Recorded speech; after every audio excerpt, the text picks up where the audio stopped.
Am I the a-hole for outing my husband's girlfriend on social media? About a year ago, my husband and I had a fight, and he moved out. We agreed that we needed to get a divorce and looked into the requirements needed for the state we live in. Thankfully, it was pretty simple since we do not have kids or own property together. There are two sets of forms required for us both to fill out, have notarized, and submit to the court with a small fee. We went to the courthouse and got the paperwork. It was agreed that he would fill out his portion and have it notarized and mail me it to complete my half, have it notarized, and submit to the court. I waited a month and never got his paperwork, so I sent a text message letting him know. No response. I tried calling and was immediately routed to voicemail. I know this means I was blocked, but I was able to leave him a message and waited for a response. Still nothing. So I filled out my half of the paperwork, had it notarized, and mailed it to him. A month goes by and still nothing. I left him another voicemail and still no response. The last I knew, he was staying with his sister, so I messaged her asking about it. Again, no response. At this point, I went on social media and found all his social media accounts and been deactivated, searched his name, and found pictures of him at events with another woman. Every picture and post I found was him with this same woman. Given his history throughout our marriage of him dating other women, I realized this was his new girlfriend. I sent her a message letting her know that I am trying to get the divorce papers completed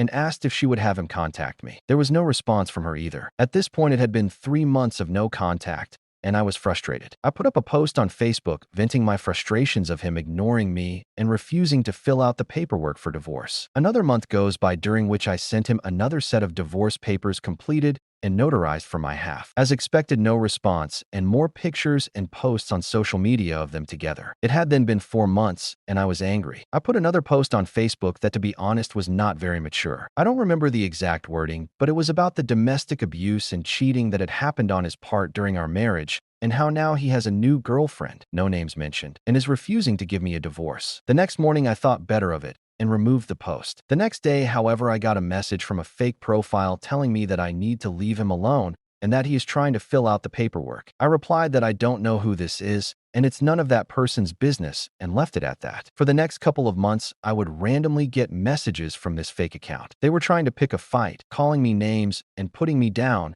and defending my husband. I tried my best to ignore them, but some of them were so offensive I did reply that they needed to mind their own business and had no idea what really happened during our marriage. It has now been 11 months since my husband left with no contact and no divorce paperwork completed on his part. I went on Facebook the other night and saw this fake account had a few posts up that were making fun of posts from my account. For example, I had gone out for dinner one night with a couple of girlfriends and we had margaritas. I took a picture of us with the margaritas and posted it on Facebook with a comment, "Girls Night Out." The fake account the next day put up a post saying I'm an alcoholic and that I needed more tequila. I decided I was done being the nice guy and did some research and found this fake account had been created by the woman in the pictures with my husband. I put a public post on her account saying what I had found. The next day I saw she responded saying that I had no proof and was making stuff up. I replied with a screenshot of the IRL showing her true name on the fake account and then wrote a comment tagging her real account saying that she needs to stop messaging me from fake accounts and he needs to step up and give me a divorce. It has been a couple of days since and my friends are supportive of what I did, but I have seen posts from his friends calling me crazy, a liar, and other names for doing this. Of course, he has denied the cheating and abuse to his friends and even flipped the story telling them I did those things to him. I have many police reports and messages between him and I proving otherwise, but I don't feel the need to prove myself to any of his friends. I'm not seeking validation for things that have happened. I simply want a divorce. But given what his friends are posting about me, it makes me question if I shouldn't have posted this. Does it make me look crazy and fit his narrative of me? Should I take it down? This is a situation I've never been in before, and I'm trying to handle it maturely, but not really sure what the right thing to do is.